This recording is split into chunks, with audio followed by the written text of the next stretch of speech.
El enemigo constantemente dice la palabra que anda como león rugiente viendo a quien devora.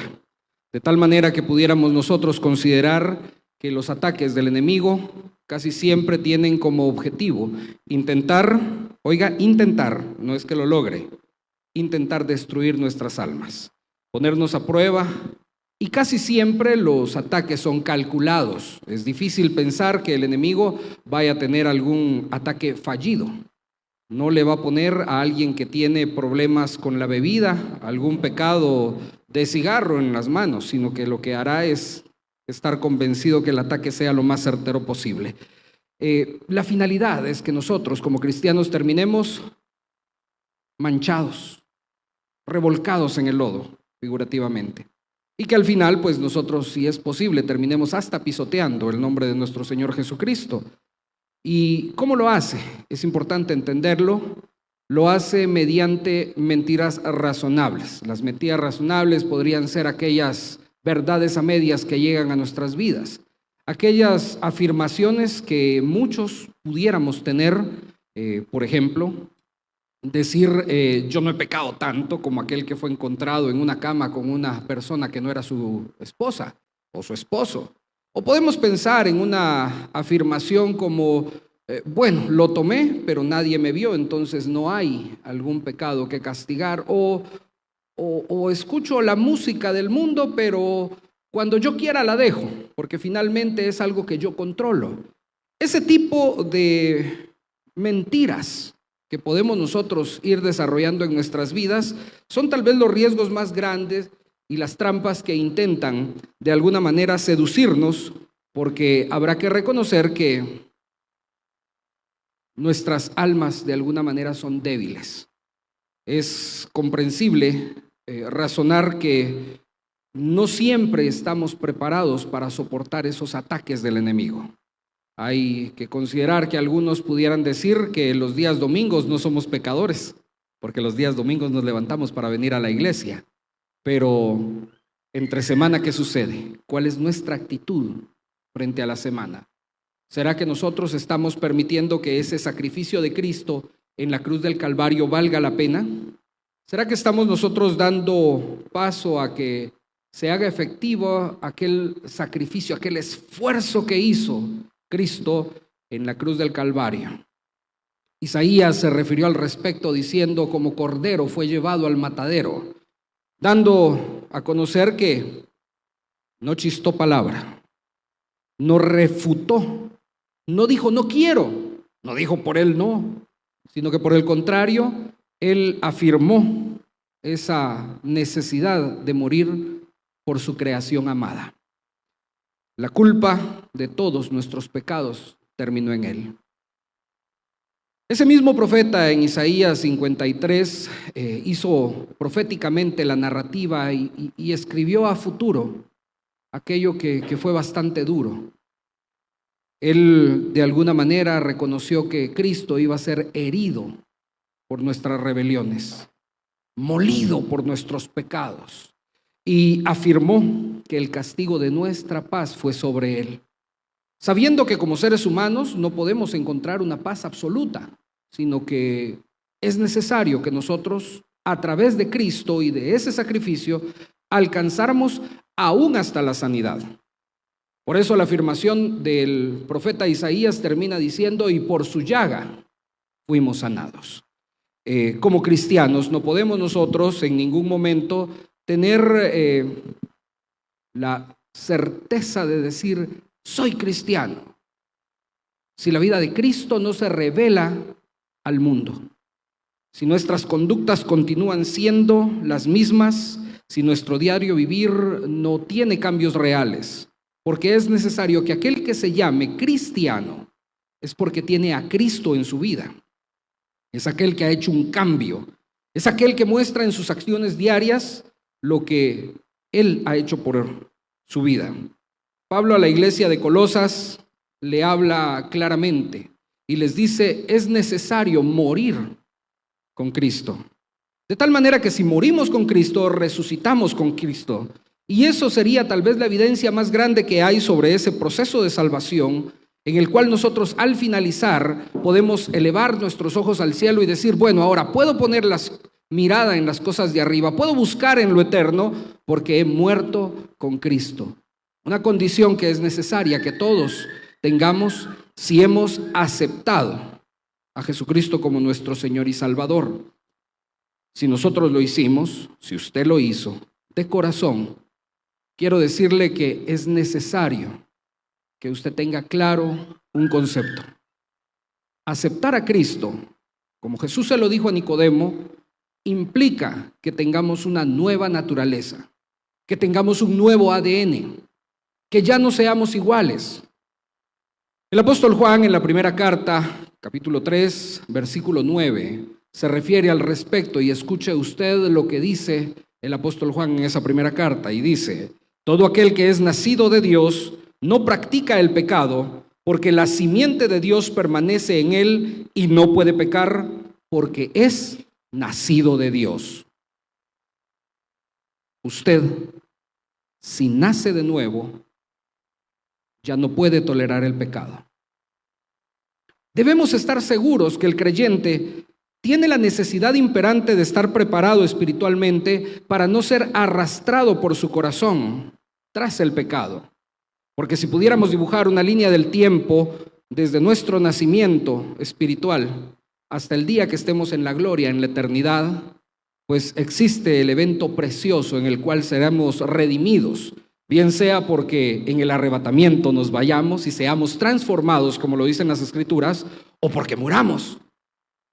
Pero en cualquiera de los dos casos, existe un antes y un después dentro de esa línea de eternidad. Y dentro de esa preciosa línea, hay que reconocer que de este lado, en este cuerpo carnal, somos falibles y podemos pecar.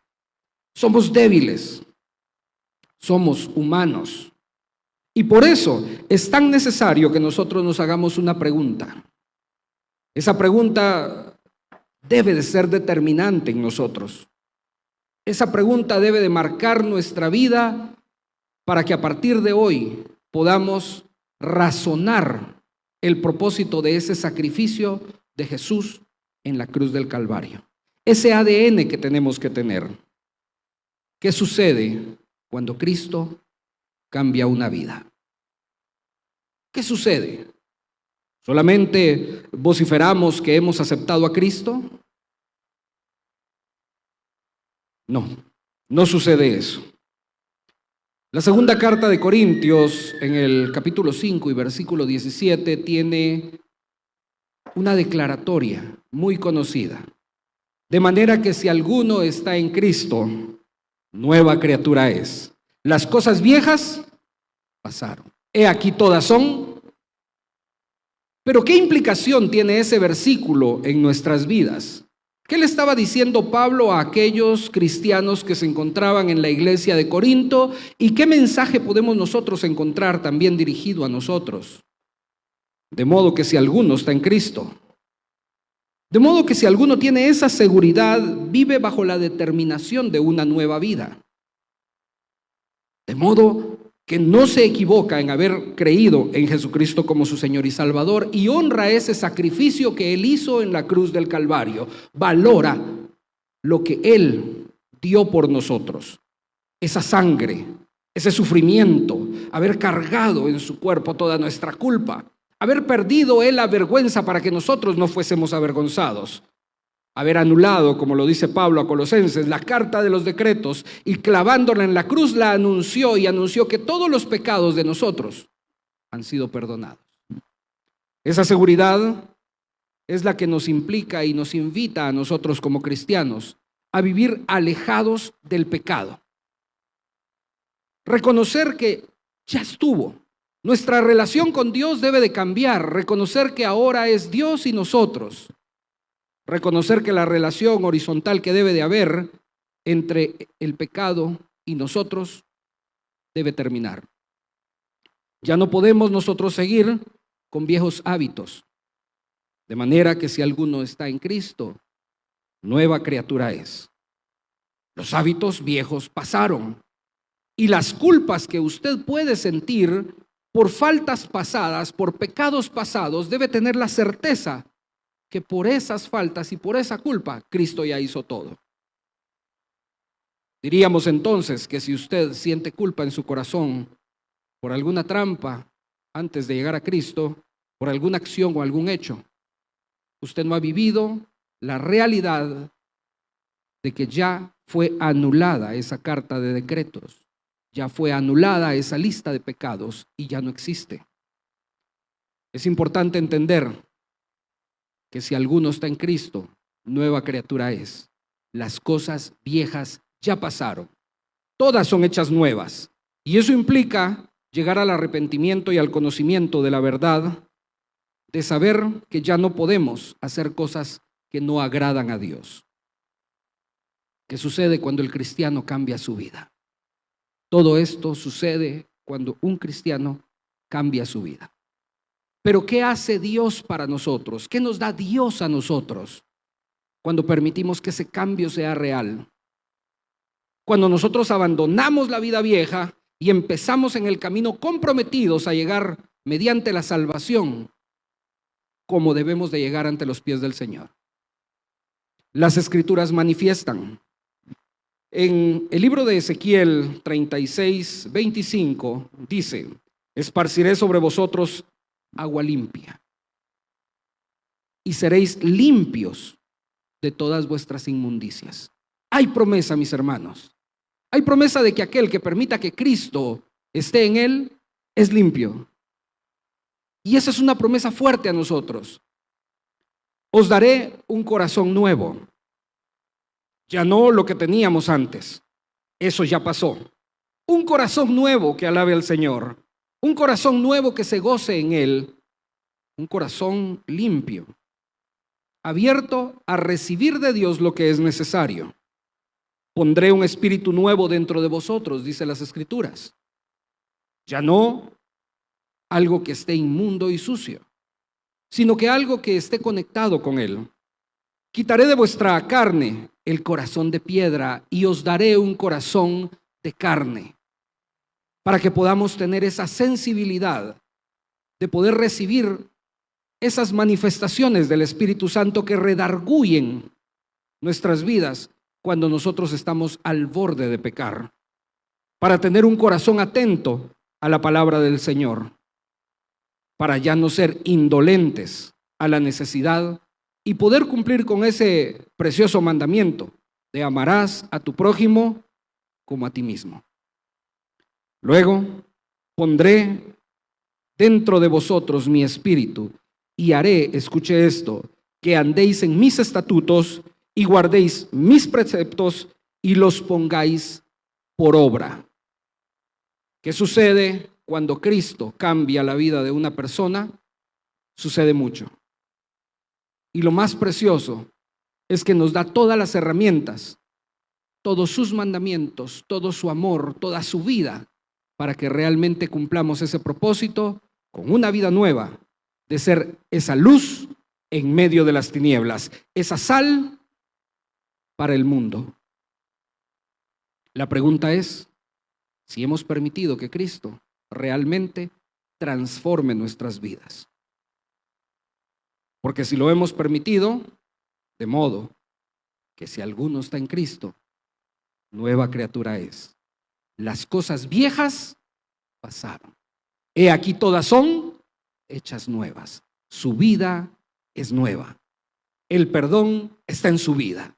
Jesucristo dio su vida por usted y por mí para que seamos salvos.